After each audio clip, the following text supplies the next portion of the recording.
Hey guys, स्वागत है आपका स्टडी फॉर नौकरी चैनल पे। और आर एस खुरमी के ऑब्जेक्टिव्स के सॉल्यूशंस को डिस्कस कर रहे थे। आज का हमारा टॉपिक है steam nozzle and turbine. Okay, तो सेकंड लेक्चर है ये। किसी भी एग्ज़ाम की आप तैयारी करें, ये बुक बहुत ज़्यादा इंपॉर्टेंट है। टेलीग्राम चैनल पे इस वीडियो की नोटिफिकेशन आपको मिल जाएगी। ये सारे टॉपिक हम ऑलरेडी निपटा चुके हैं। Steam nozzle and steam turbine का टॉपिक चालू है, जिसमें नोजल के तो कुछ शुरुआत के क्वेश्चन है। मेन टॉपिक हमारा स्टीम टरबाइन रहेगा, जो एग्जाम पॉइंट ऑफ व्यू से भी इम्पॉर्टेंट है। ठीक है, तो पिछले वीडियो में यार ये 26 वाला जो क्वेश्चन था ना, इसका ऑप्शन मैंने गलती से ए बता दिया था। ठीक है, पर इसका ऑप्शन बी होगा। P2/P1 इज इक्वल टू 2 की पावर n+1 की पावर n अपॉन n-1 होगा, है ना। तो बी ऑप्शन होगा। खैर, मैंने इसको कमेंट सेक्शन में पिन करवा दिया था, तो आई होप आपको कोई दिक्कत नहीं हुई होगी। ठीक है, फर्स्ट क्वेश्चन है 31st। The critical pressure ratio of initially dry steam is. अब देखिए, ये जो क्रिटिकल प्रेशर रेशियो की जो बात हो रही थी ना, ये पिछले वीडियो में भी हमने की थी। एक्चुअल में क्या है ना कि ये जो आता है ना, ये इसी फॉर्मूले में से आता है। P2/P1 divide is equal to 2 की पावर n+1 की पावर n अपॉन n-1। अब अगर ड्राई सैचुरेटेड स्टीम होती है ना, ड्राई सैचुरेटेड स्टीम है, तो उसके लिए 0.577 आता है क्या P2/P1 की वैल्यू। ठीक है, P2/P1 की वैल्यू, तो मैं इधर P2/P1 लिख देता हूँ। ठीक है, और n की जो वैल्यू रहती है ना, n की जो वैल्यू रहती है वो इस केस में रहती है आपकी 1.135। ठीक है, इसके अलावा सुपर हीटेड अगर स्टीम होती है ना, सुपर हीटेड अगर स्टीम होगी, तो उस केस में P2/P1 की वैल्यू तो आती है 0.546 और n की वैल्यू जो रहती है वो 1.3 के बराबर रहती है। ठीक है, अगर वेट स्टीम रहती है, वेट स्टीम रहती है, तो हम एक्सपेरिमेंटली जो P2/P1 की वैल्यू निकालते हैं वो 582 निकालते हैं। ठीक है, अब आप बोलोगे सर यहाँ पे तो n की वैल्यू आपने बताई नहीं। तो एक्चुअली ना, यहाँ पे n की वैल्यू डिफाइन नहीं हो पाती। क्यों? पीवी डायग्राम को एक बार देखेंगे तो उससे आप समझ जाएंगे। वैसे इतना ज़्यादा इंपॉर्टेंट नहीं है, पर मैं आपकी कंसेप्चुअल क्लैरिटी के लिए बता देता हूँ। देखो, ये टीएस डायग्राम है, ये टीएस डायग्राम मान लो इसको। आपको पता है ये जो लाइन होती है, ये वाली जो लाइन, इसे कहते हैं लिक्विड सैचुरेशन वाली लाइन। ठीक है, इसके आगे इधर लिक्विड रहेगा, है ना, और इसके आगे ये सैचुरेटेड वेपर की लाइन होती है। ठीक है, और बीच में ये वेट रीजन रहता है। ठीक है, कांस्टेंट प्रेशर लाइंस भी मैं ड्रॉ कर देता हूं। अब ध्यान से देखिएगा, ये कांस्टेंट प्रेशर की लाइन होगी। आप अगर n की वैल्यू लेते हैं, एयर के लिए कितनी होती है 1.4, आर्गॉन हीलियम इसके लिए 1.67 की होती है। ठीक है, तो जब आप इसमें देखते हैं, मान लीजिए एडियाबेटिक प्रोसेस है, तो पीवी की power gamma is equal to constant रहता है। गामा की वैल्यू मैं बता रहा हूँ, तो आपको एयर के लिए ये मिल जाएगी, आर्गॉन हीलियम मोनोटॉमिक के लिए ये मिल जाएगी। ठीक है, फिर आप देखते होंगे कि मैं आपको एग्जैक्टली बता रहा हूँ कि किस तरीके से रिलेट कर सकते हैं। ठीक है, T2/T1 का फॉर्मूला देखा था, वो होता है P2/P1 की पावर n-1 अपॉन n, ये होता है फॉर्मूला। ठीक है, अब यहां पे देखो, जब आप इस रेंज में रहते हो, तो अगर आप इस रेंज पे रहते हो, अगर आप प्रेशर को बढ़ाओगे ना, ठीक है, प्रेशर को बढ़ाओगे तो टेम्परेचर इस तरीके से वेरी करेगा आपका। ठीक है, पर यहां इतने रीजन में आप देखो प्रेशर और टेम्परेचर वेरी ही नहीं करता है। तो वेट जो रीजन होता है ना, वेट रीजन में क्या होता है, आधा जो आपका जो कंपोनेंट्स रहते हैं वो आपके लिक्विड फेज में रहते हैं, और आधे आपके मतलब कुछ लिक्विड में रहते हैं, कुछ वेपर फेज में रहते हैं। और हर एक पॉइंट पे, इस लाइन पे जाओ, हर एक पॉइंट पे इन दोनों का जो कंपोजिशन है वो डिफर करता रहता है। वेपर फेज में सबका पूरे जो पार्टिकल्स रहेंगे वो वेपर फेज में रहेंगे, लिक्विड में रहेंगे तो लिक्विड में ही रहेंगे। तो यहाँ पे गामा की वैल्यू तो आपकी वेल डिफाइंड होती है, पर यहाँ पे गामा की वैल्यू डिफाइंड नहीं होती। लिक्विड के लिए आपने सुना है क्या सीपी और सीवी की वैल्यू अलग अलग? नहीं सुनते ना। तो जब वेट रीजन में है तो इस लिक्विड के लिए सीपी और सीवी की वैल्यू क्या होगी? अलग अलग होंगी नहीं, वेल डिफाइंड होंगी नहीं। और वेपर के लिए तो होंगी, पर कंपोजिशन के साथ वेरी करेगा। तो हम एक्सपेरिमेंटली वेट रीजन के लिए नहीं बता सकते, क्योंकि वेट जो भी अगर वेट स्टीम है उसका जो ड्राइनेस फ्रैक्शन है उसमें आप हीट ऐड करो, अब ड्राइनेस फ्रैक्शन चेंज हो गया तो वो वेट स्टीम जो हीट डालने से पहले थी वो तो रही नहीं, तो उसका कंपोजिशन भी वो नहीं रहा। तो लिक्विड और जो वेपर का जो अमाउंट था वो भी बदल गया। तो यहाँ पे इस टाइप की जो एन की वाली जो चीज़ है वो डिफाइंड ही नहीं कर जाती, एन यहाँ पे एब्जॉर्ड ही हो जाएगा। ठीक है, तो मैंने कोशिश की आपको बताने की कि यहाँ पे एन क्यों नहीं आता। खैर एग्जाम पॉइंट ऑफ व्यू से इंपॉर्टेंट इतना ज़्यादा नहीं था। ठीक है, तो 31 का अगर आप पूछेंगे कि ड्राई सैचुरेटेड के लिए, तो ड्राई सैचुरेटेड के लिए आपका 0.577 होगा। ठीक है, ठीक है, नेक्स्ट देखते हैं। Critical pressure ratio of initially super heated steam as compare to dry saturated. तो आपको पता ही है, मैंने भी बताया, सुपर हीटेड का कम होता है, ड्राई सैचुरेटेड का ज़्यादा होता है ना। सुपर हीटेड का आपका कितना होता है? 0.546 होता है, और ड्राई सैचुरेटेड का 0.577 होता है, तो सुपर हीटेड का लेस होता है।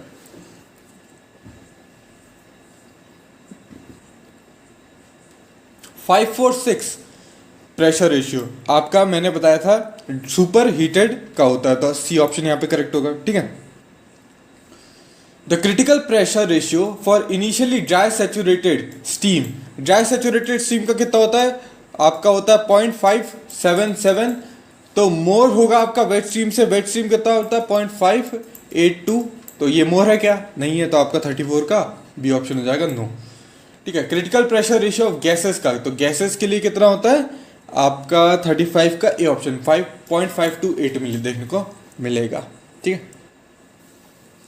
Flow of steam is supersonic, तो सुपरसोनिक जो होती है वो फ्लो ऑफ स्टीम आपका होगा, जो आपका डाइवर्जेंट पोर्शन है वो आप वहां पे आपको सुपरसोनिक देखने को मिलेगी। यार देखो, नोजल ऐसी टाइप की होती है, फिर सुना दो, इस टाइप की नोजल होती है। ठीक है, तो इंजन जो सुपरसोनिक होगी, यहाँ पे आपका बाहर जो गैसेस निकल रही हैं उसको सुपरसोनिक बोलोगे ना। ठीक है, सुपरसोनिक तो तब होगी ना जो गैसेस बाहर निकल रही हैं वो सुपरसोनिक हो। बीच में अगर सुपरसोनिक हो जाए तो उसको थोड़ी ना तो सुपरसोनिक बोलेंगे। तो एंड डाइवर्जेंट पोर्शन जो होता है नोजल का, जो एंड में होता है, वहां पे आपका सुपरसोनिक देखने को मिलेगा। क्रिटिकल प्रेशर पे वेलोसिटी ऑफ स्टीम कितनी होती है? तो आपको याद रखना है velocity of steam speed of sound, यानी कि सोनिक होती है। ठीक है, ए ऑप्शन 37 का ए हो जाएगा। ठीक है, difference of super heated temperature and saturation temperature at a pressure is called, आपको इसका ऑप्शन मिलेगा डिग्री ऑफ अंडर कूलिंग। यहाँ पे डिग्री ऑफ अंडर कूलिंग दिखा हुआ है ना। Difference of super saturated temperature, ध्यान रखो, सुपर सैचुरेटेड टेम्परेचर और सैचुरेशन टेम्परेचर बोला है। ठीक है, अब देख लो तो थोड़ी सी बातें सुपर सैचुरेटेड फ्लो के बारे में देख लेते हैं। सुपर सैचुरेटेड फ्लो एक्चुअल में होता क्या है? When a dry saturated steam is expanded adiabatically or isentropically it becomes wet। ठीक है, तो छोटे सा डायग्राम बनाऊंगा, यहाँ पे ज़्यादा जगह तो है नहीं, यहाँ पे बनाता हूँ। ये मैंने एक TS डायग्राम बनाया, T और यहाँ पे एंट्रोपी। ठीक है, ठीक है, ये पॉइंट पे मेरी क्या है, जो स्टीम है वो ड्राई सैचुरेटेड है। अब मैं अगर इसे आइसेंट्रोपिकली एक्सपेंड करूंगा तो क्या होगा? टेम्परेचर प्रेशर मेरा कम होगा, वॉल्यूम बढ़ेगी। तो अगर मैं आइसेंट्रोपिकली एक्सपेंड करूंगा तो कुछ इस तरीके की वर्टिकल लाइन आएगी।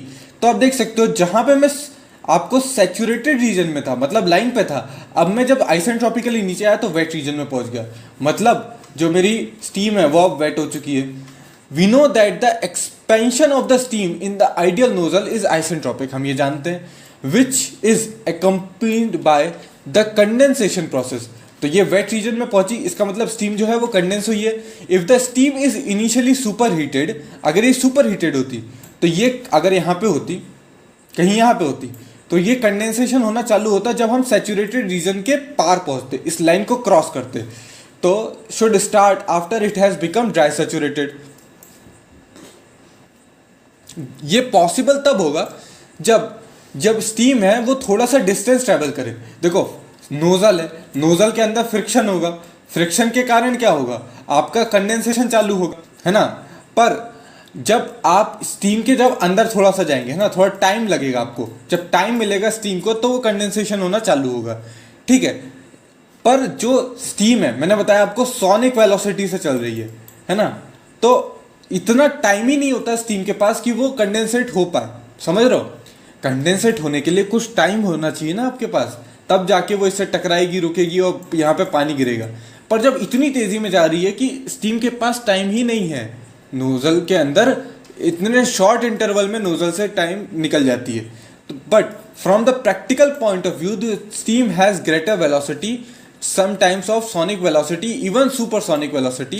Thus the phenomena of condensation does not take place, होता ही नहीं है। As a result the equilibrium between the liquid and vapor phase is delayed, तो वो जो लिक्विड जो इक्विलिब्रियम होना चाहिए था वो डिलेड हो जाता है। And steam continues to expand in dry state, तो एक्सपैंड तो होती है पर वो कंडेंसेट नहीं हो पाती, क्यों, उतना टाइम नहीं मिल पाता।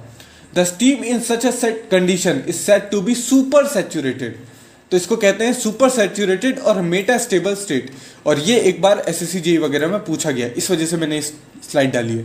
It is also called super cooled steam, इसे सुपर कूल्ड स्टीम भी कहते हैं, as its temperature at any pressure is less than the saturation temperature corresponding to pressure.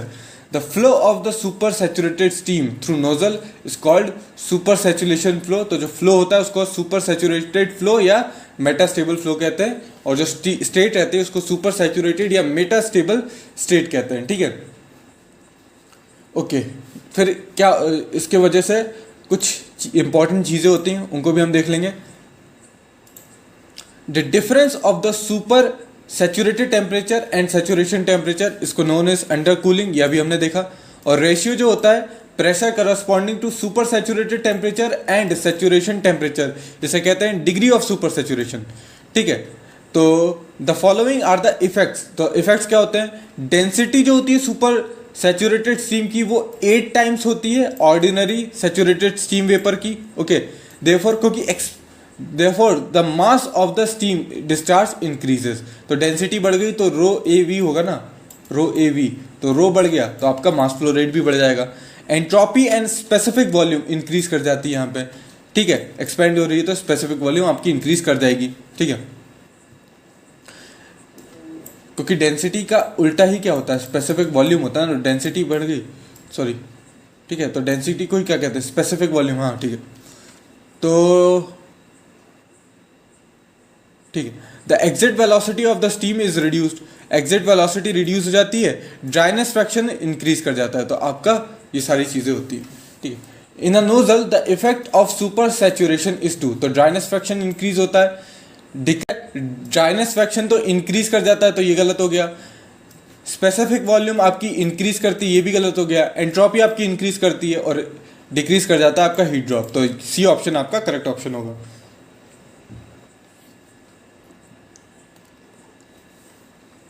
Which of the following statement is wrong, इनमें से कौन सा wrong है, ठीक है।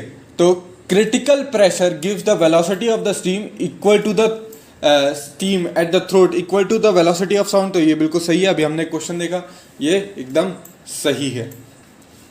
The flow in the convergent portion is subsonic, तो convergent portion में subsonic होगा, सोनिक होगा आपका थर्ड में और सुपरसोनिक हो जाएगा डाइवर्जेंट में जाके। The flow in the divergent portion is supersonic, बिल्कुल सही। To increase the velocity of the steam about the sonic by expanding steam below the critical pressure the divergent portion of the nozzle is not necessary, तो बिल्कुल गलत है। Divergent portion होना चाहिए, वहीं पे आपकी सुपरसोनिक स्पीड एक्वायर करती है, तो ये डी ऑप्शन यहाँ पे करेक्ट ऑप्शन होगा, यानी कि रॉन्ग होगा। The supersaturated flow of the steam through nozzle as compared to a stable flow is available heat drop, तो सुपर सैचुरेटेड में तो हीट ड्रॉप होता है वो आपका क्या हो जाता है, जिसके बंदा डिक्रीज कर जाता है, ठीक है। In a nozzle the effect of super saturation is to increase the dryness fraction, तो बिल्कुल सही है, ड्राइनेस फ्रैक्शन आपका इंक्रीज करता है, ठीक है। अब दो आइडेंटिकल कन्वर्जेंट डाइवर्जेंट नोजल हैं, A and B are connected in such that और कैरी कंप्रेसिबल फ्लूइड एक कैरी कर रही है। Which of the following statement is regarded as the velocity through, ठीक है। तो यहाँ पे आपकी सबसोनिक वेलोसिटी रहेगी, सब सोनिक इनिशियली यहाँ पे, थ्रॉट में जाके ये हो जाएगी सोनिक और यहाँ से निकलेगी सुपरसोनिक। ठीक है, पहली नोजल में तो ये हो जाएगा आपका केस। यहाँ पे हाई प्रेशर था, ठीक है, प्रेशर के एक्सपेंस में यहाँ पे वेलोसिटी बढ़ी कन्वर्जन पोर्शन के अंदर, ठीक है, और यहाँ पे सुपरसोनिक पहुंच गई। अब यहाँ पे इतना हाई प्रेशर तो इसके पास बचा ही नहीं है, सुपरसोनिक स्पीड में पहुंच गई ना, तो जो प्रेशर था उसके एक्सपेंस में इसने वेलोसिटी को गेन कर लिया है। ठीक है, अब क्या होगा ना कि अब यहाँ पे फिर से आप देखोगे तो यहाँ पे अब जाके ये सुपरसोनिक में जब यहाँ पे पहुंच गई थी तो अब प्रेशर तो बचा नहीं कि इसको फर्दर वो यूटिलाइज करवा पाए और इसको सोनिक वेलोसिटी दिला पाए। और दूसरा आप देखो ये जो पाइप में फ्लो होगा इसके कारण होगा फ्रिक्शन और इसका वेलोसिटी लॉसेस होंगी, तो सोनिक वेलोसिटी जो है वो आपको देखने को मिलेगी इस पोर्शन में। इसके थ्रॉट में आपको सोनिक वेलोसिटी देखने को मिलेगी। The sonic velocity will always exist at the throat of nozzle but while the subsonic velocity will exit at the throat of the nozzle B। तो आपका सी ऑप्शन यहाँ पे करेक्ट होगा। The density of the super saturated steam is about, तो density जो होती है वो 8 टाइम्स होती है, हमने अभी देखा था, तो आपका डी ऑप्शन करेक्ट होगा। The velocity of the steam at the throat वो होती है इक्वल टू साउंड, जो कि सोनिक हो जाती है। In a convergent divergent nozzle the discharge depend on the initial condition and the area of the nozzle. तो बिल्कुल सही है, इनिशियल कंडीशन पे डिपेंड करेगा और एरिया ऑफ द नोजल पे डिपेंड करेगा। ये क्वेश्चन में पहले भी देख चुके हैं। डिस्चार्ज क्रिटिकल प्रेशर पे आपका मैक्सिमम हो जाएगा, ठीक है, 47 का सी हो जाएगा। ठीक है, the rate of discharge through nozzle when the exit pressure is gradually reduce, तो जैसे ही ग्रेजुअली रिड्यूस करेंगे तो वो सेम रहेगा आपका 40 नहीं सॉरी इंक्रीज कर जाएगा, है ना।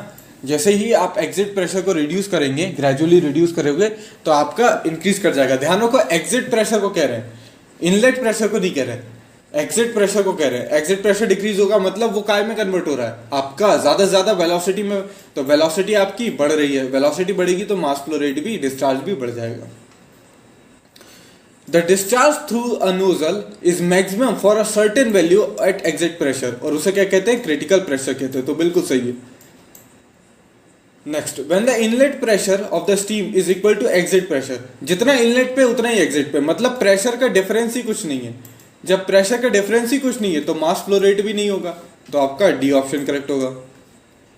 Thermal equilibrium means that the flow of the steam is, तो ये आपकी आइसेंट्रोपिक होती है ना, यहाँ पे इसका मतलब ये है। ठीक है, नॉर्मली थर्मल इक्विलिब्रियम आइसोथर्मल से होता है, पर इस बुक में इस केस में यहाँ पे आइसेंट्रोपिक बोला गया है। ठीक है, when the back pressure of the nozzle is below the designated value, ठीक है, तो जो बैक प्रेशर है मतलब जिस प्रेशर से स्टीम एग्जिट कर रही है वो आपकी डेजिग्नेटेड वैल्यू से कम है तो उसे बोलेंगे अंडर डैम्पिंग। ठीक है, इसे बी बोलेंगे। और जब नोजल ऑपरेट करती है मैक्सिमम मास फ्लो रेट पे तो उसे बोलेंगे चोक्ड, कि भाई अब चोक हो गई, अब इससे ज्यादा नहीं मास फ्लो रेट बढ़ सकता। The effect of super saturation वो क्या करेगा, आपके स्टीम डिस्चार्ज इंक्रीज करा देगा, एंट्रोपी एंड स्पेसिफिक वॉल्यूम भी इंक्रीज करेंगे, एग्जिट वॉल्यूम जो वेलोसिटी है वो डिक्रीज कर जाएगी। ठीक है, तो ये सारे ही सही होंगे। विच of the following statement is correct. Expansion जो होगा मैं पहले ही बता चुका हूं आपको, बेस्ड होगा रैंकाइन साइकिल में, रैंकाइन साइकिल को फॉलो करेगा। फ्रिक्शन जो होता है उसके कारण हीट जनरेट होगी और ड्राइनेस फ्रैक्शन इंक्रीज कर जाएगा। The pressure of the steam at the throat is called critical pressure, यानी कि सारे के सारे स्टेटमेंट सही हैं। The action of the steam in the steam turbine is, तो स्टीम टरबाइन के अंदर देखो, स्टीम जाती है टरबाइन के अंदर, ब्लेड्स को घुमाती है, इंपल्स देती है ना, उस इंपल्स के कारण जो आपकी जो टरबाइन है वो घूमती है, प्रेशर का ड्रॉप होता है, तो ये सारे क्या है, डायनामिक इफेक्ट्स है उसके। ठीक है ना, क्योंकि मोशन हो रहा है। द टरबाइन ब्लेड जो होती है वो आपकी कर्व्ड होती है ना, प्रोफाइल उनकी कर्व्ड होती है। Turbine blades do not change the direction of the steam. Obviously यार स्टीम की जो स्टीम है वो जो ब्लेड्स है उनके ऊपर ग्लाइड करेगी तो उसकी डायरेक्शन तो चेंज होती है, तो यहाँ पे फॉल्स हो जाएगा। Which of the following statement is correct for the steam turbine as compared to reciprocating steam engine? तो पिछले जो चैप्टर था उसमें स्टीम इंजन हमने देखे थे, है ना, टेंडेंट टाइप के, वॉल्व टाइप के, रिसीवर टाइप के। रेसिप्रोकेटिंग इंजन होते थे, पिस्टन सिलेंडर के डायग्राम बना के मैंने आपको बहुत सारी चीजें समझाई थी, तो वो रेसिप्रोकेटिंग स्टीम इंजन थे। ठीक है, सिलेंडर के अंदर इस तरीके से पिस्टन मैंने बताया था, स्टीम आई, फिर स्टीम के फोर्स से ये एक्सपेंड करेगा, जब एक्सपेंड हो गया तो ये वॉल्व खोल देंगे और ये इस तरीके से बाहर चली जाएगी, इस तरीके से बताया था। तो स्टीम टरबाइन जो होती है वो हाईएस्ट स्पीड पे काम करती है। रेसिप्रोकेटिंग में आपका फ्रिक्शन होगा, ये पिस्टन सिलेंडर की वॉल से टकराएगा, जितनी ज़्यादा स्पीड से मूव करेगा उतने ज़्यादा फ्रिक्शन होगा, तो बहुत ज़्यादा हाई स्पीड पे चल नहीं सकता, ठीक है। On the turbine on the other hand उसमें बियरिंग वगैरह लगी रहेंगी तो कोई दिक्कत नहीं आएगी, हाई स्पीड पे काम करा लेंगे। फ्रिक्शन कम होगा आपकी, ऑब्वियसली उसमें बियरिंग्स लगी रहेंगी तो बियरिंग की वजह से फ्रिक्शन कम होगा, फ्रिक्शन कम होगा तो फिर लॉसेस कम होंगे, तो एफिशिएंट भी ज़्यादा कौन होगी, टरबाइन होगी। एफिशिएंट ज़्यादा होगी तो लेस कंजम्पशन होगा स्टीम का, तो सारी चीज़ें सही हैं। लास्ट क्वेश्चन, स्टीम टरबाइन में बी क्लासिफाइड अकॉर्डिंग टू, तो direction of flow, axial flow आपने सुना होगा, कापलाइन टरबाइन जैसे, सॉरी कापलाइन तो हाइड्रोलिक में होती है वैसे, ठीक है, हाइड्रोलिक टरबाइन होती है कापलाइन, ठीक है उसको छोड़ो। एक्सियल फ्लो होती है और मिक्स फ्लो होती हैं आपकी, है ना, टेंजेंशियल फ्लो होती हैं, तो ऐसे आपकी टरबाइंस भी होती हैं, स्टीम टरबाइन भी होती हैं। नंबर ऑफ स्टेजेस पे भी डिपेंड करता है आपका, ठीक है, नंबर ऑफ जितनी कुछ सिंगल स्टेज की होती है, कोई मल्टी स्टेज की होती है, मोड ऑफ स्टीम एक्शन भी होता है इसमें, तो ये सारी चीज़ें पे अपन सीन को क्लासीफाई करते हैं और आने वाले वीडियोस में देखेंगे कौन कौन सी टरबाइन होती हैं। तो दोस्तों ये वीडियो का एंड है, आशा करता हूँ वीडियो आपको पसंद आया होगा। वीडियो पसंद आया तो लाइक कीजिए, चैनल को सब्सक्राइब कर लीजिए, बेल आइकन को प्रेस कर लीजिए, वीडियो को शेयर कर दीजिए जो भी सिमिलर एग्जाम्स की तैयारी कर रहे हैं। Thanks for watching and as always have a nice day.